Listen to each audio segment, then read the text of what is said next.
Lions TV, this is your post-match analysis video for yesterday's 1-0 home defeat to Nottingham Forest at the Den. Absolute sickener that it happened in injury time. But I've got to be honest, I don't think the performance was as bad as some people were saying. As always, let's start out by taking a look at the 11 that Gary Rowett picked to start the match. So, no Jed Wallace in the matchday squad. Lots of rumours circulating. He has responded today on Twitter. And I might put a separate video out for that because I've got to be honest, I don't think it's fair that he's getting the shit he's getting. However, as I said, that could be another video for later on or potentially another day. So, the game itself, honestly, I thought we asserted ourselves really, really well. I thought the first half was an excellent performance. And now, we've lost 3 games in a row. But I've been full of praise on the flip side of, previously not, because I said if we go out and we assert ourselves and we're on the front foot and we carry what we took, the positives from the Palace game, into this game, we would cause Nottingham Forest real problems. Now, in my opinion, we did do that. I felt that we pressed high. I felt that we was looking to get forward on the front foot. I felt we retained the ball well. Not only that, we had a lot of possession in that first half, and Forest were all over the place. They couldn't cope with it. Other than a 5-minute spell right at the end of the first half, they was not in that first half whatsoever. We've then lost Tom Bradshaw to injury, which looks like it could be a bad one, and fingers crossed it isn't. But Gary Rowett last night said that it's not looking good. And Shea Ojo at half-time. Of course, we are down to the bare bones as well. Alex Pearce wasn't there. George Saville wasn't there. Probably amongst others that I can't think of, which saw Ben Thompson, Conor Mahoney out the wilderness on the bench. But honestly, I think it was all there. And I'm the first one, okay?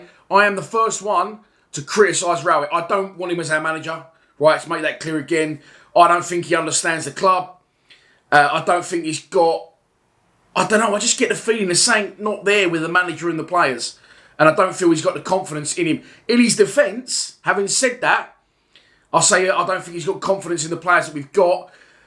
Yesterday, he couldn't do any more. And on the live stream, by the way, only over 7,000 of you tuned in yesterday from all across the world. China, America, Sweden, Belgium, all over the place. So thanks for that. And on the stream, someone said, I'm sick of this, get Rowett out. We can't score any goals. Now, what I will say is this, is what I said to the guy at the time. As I said, I'm the first one to criticise him. Gary Rowett went into that game with a game plan. He picked a team which was available to him of informed players, and they are informed. Bradshaw goals, Afobe goals, Ojo doing well. He's picked the best possible side there that was available to him, in my opinion, pretty much. Other than George Evans, I don't know how he's a professional footballer, honestly, but I'll leave that one well alone. He's picked players that are informed, that are scoring goals. So I felt yesterday that not only was our patterns of play there, our final ball was there quite a lot. It was just the finish. And again, I don't want to dig anyone out in particular, but because I thought it was a good team effort. I thought across the board it's a good team effort. But Hutchinson's distribution was shocking yesterday.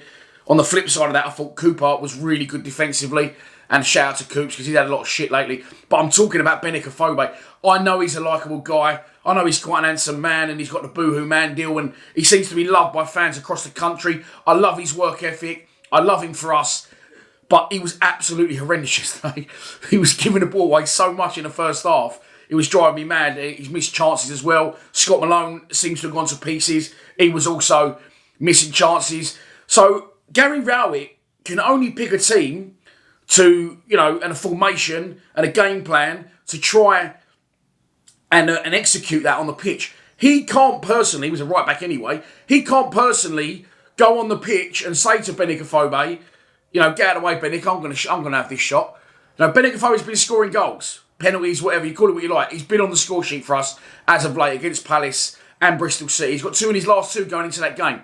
So what could the gaffer do? He can't physically shoot at the goal. I used to say this about Neil Harris as well. And I felt everything else was there in the first half. Forest couldn't get to grips with the game. And I went in at half-time with a very positive attitude. Now, of course, as I said, Bradshaw removed in the first half. Yeah, it was in the first half. Ojo gone off at half-time. Don't know what's happened there. Ben Thompson comes on. Was it or was it not the right substitution? Well, listen, I love Ben Thompson. I'd have Ben Thompson in my team over George Saville every day of the week. I like Keith Bell. I don't know why Keith Bell got dropped out. But he's about 32 years old now, I believe.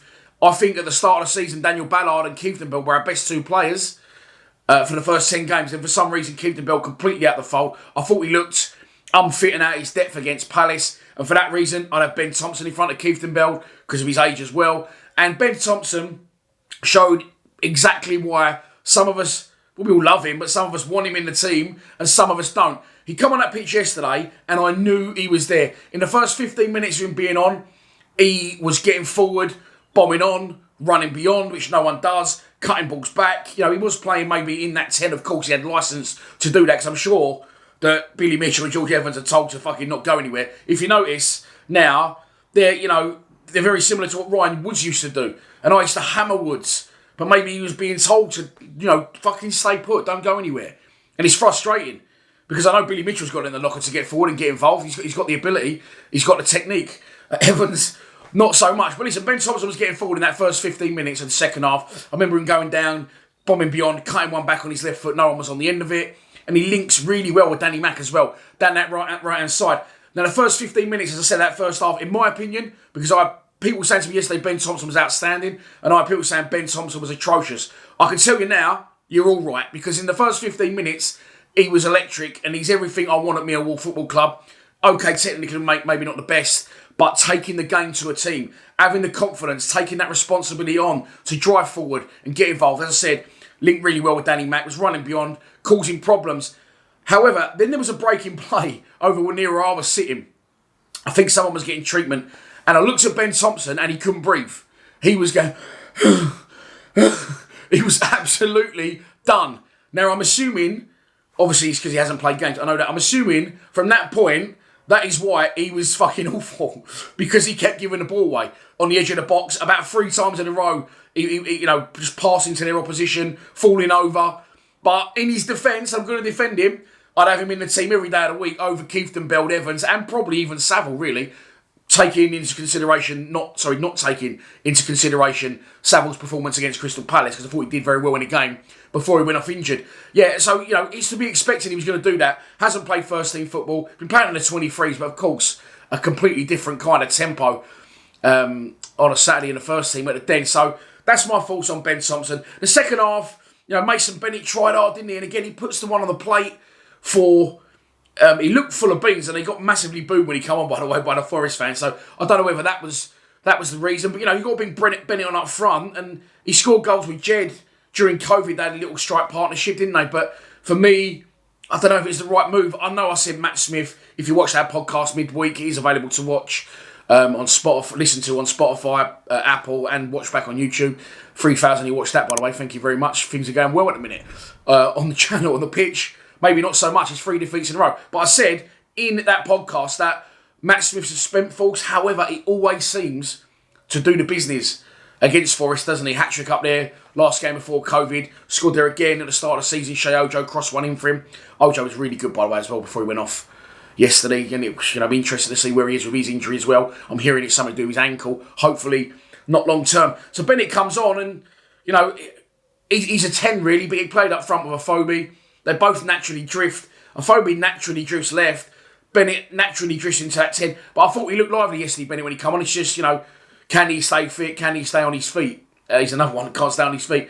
But he does really well. Gets him down the right-hand side. Puts it across. Bennett Afobe has got to score. He sort of side foots it, left foot. Maybe that's because he's weak foot.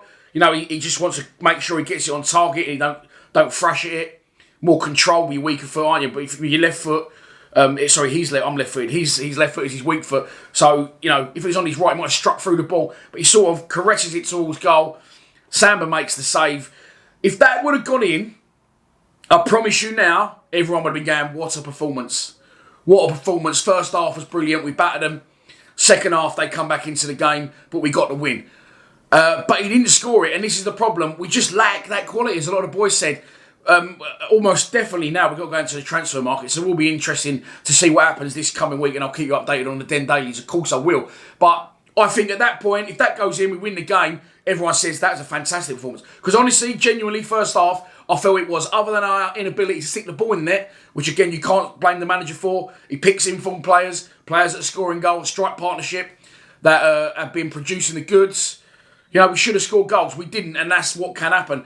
Forest got into the game, yes. They got a few balls in behind our full-back, Scotland especially, looking majorly exposed at the minute. But their final ball wasn't always there. And they had someone said 20-odd shots. Bart saved one of the first half that was straight at him. He saved the header from Grabban, which he probably could have held. It looked a little bit dramatic, if I'm honest. Bart looked like one for the cameras. But they've had 4 chances in about a 30-second period. Other than that, I don't think they really did. Not that we did enough to win it in the second half. I agree. But then, of course, the goal comes. I marked him as a danger man, the fucker, and he's done us again. Lewis Grabban returns to halt us at the Den, at the same end again. And it's pandemonium in the away end. They had a big crowd for us, you know. I'm not slating them. I didn't think they made enough noise. When they made noise, good noise. But I don't think they made enough noise throughout the 90 minutes. You know, maybe that's testament to us. Because I really felt we had them all over the place in the first half. I felt it was a really strong performance. But we haven't done enough. We lost the game. And it was a little bit, I don't know, it felt, where I was sitting yesterday, it felt a little bit toxic over that side. A lot of abuse at full time for the players and the manager. And as I said, I think if Bennett sticks that one away, which he should, one of a few chances he had in the game, then we come away saying, fucking heroic masterclass, that was brilliant. What a performance against a team who's just beaten Arsenal. We're better than Arsenal. But it didn't happen. And I think because it happened so late, literally last kick, I think that heightened everyone's senses, that heightened, you know, everyone's emotions going into the full-time whistle, and definitely reflected on our videos as well. But yeah, look, I don't think Rowlett's the man for the job. Okay, I just don't get him, if I'm honest. I don't think he gets the club. Could be wrong, but that's my opinion, and I'm sticking to it. I've been saying it for a long, long time. However, the last 3 games, and we've lost all 3 of them, I think we've asserted ourselves all right. You know, Bristol City was an end-to-end game. You're going to win and lose games in the Championship. They fucking got spanked 6-2 by Fulham yesterday. So, okay, we shouldn't have lost that game, but we come from behind in that game, and it was a good end-to-end thing, and that's what I want to discuss. Was I entertained yesterday for my money? Well, I was, yeah. Did I feel every emotion? Well, no, just devastation, really, at that 92+2 winner, whenever it was. But there you go. We lose the game by 1-0, and that's your post-match analysis done. As I said, I think, and that's the, you know, I'm not knocking it. That's the glory of football. That's what we want to feel. You know, people raging at full time and wanting to rip people's heads off, and which is where I was sitting. And yeah, look, you know, I think that definitely heightened everyone's emotions. Bennett sticks that in 15 minutes before. We're sitting here going, brilliant, fantastic result. But it wasn't to be. Fine margins, definitely, but we definitely need to invest in the transfer window. That's absolutely without a doubt. Best wishes to Tom Bradshaw. I hope he's, you know, just signed a new contract as well. That, fucking couldn't write that, could you? Of course, he's done his ACL before, so I'm hoping it's not the same one again. Yeah, problems sneaking in. Difficult games coming up. Could be in for a bit of a rocky ride over the coming few weeks, in my opinion. I hope I'm wrong. Of course, we travel to Blackpool next Saturday. That will not be an easy game. We need to make signings this week. Surely we need to make signings this week. But yeah, all right, there you go. That's your lot for your post-match analysis video. I might put a Jeb Wallace video up later, you know, around the speculation and some of the grief he's getting. He's getting a lot of love as well. Listen, and that's going to happen, and he knows that. And also, hopefully, some fucking Den Dailies this week. Some players through the door would be absolutely beautiful. I put 2 Den Dailies up this morning, which I filmed yesterday morning, but I didn't get time to edit and produce them. So they're up. Varson potentially at Bolton. Hayden Muller recalled from his loan at St Johnstone. Please be sure to check them out. And please be sure to subscribe to Lions TV, because we are hurtling towards 17,000 subscribers, and 25,000 is the target. Enjoy the rest of your Sunday. Please subscribe to Lions TV. Come on, you Lions.